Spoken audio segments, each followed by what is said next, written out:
சங்கீதம் 92 12. நீதிமான் பனையைப்போல் செழித்து லீபனோனில் கேதுருவைப் போல வளருவான். மறுபடியும் வாசிக்கிறேன்.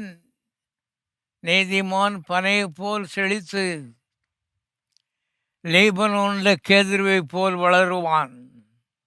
பனை உங்களுக்கு தெரியும் பாருங்க, அதுக்கு எந்த பிரான்ச்சஸும் கிடையாது. ஸ்ட்ரைட்டாக நம்மளை தேவனை போல அருமையானவர்களை நேர்மையாக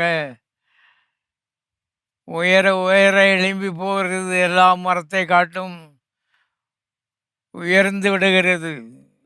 லீபனோனுடைய கேதுரு அது மிக வலிமையானது. வலிமையாருடைய மக்கள் அதை விரும்பி தேடி வாங்கினார்கள்.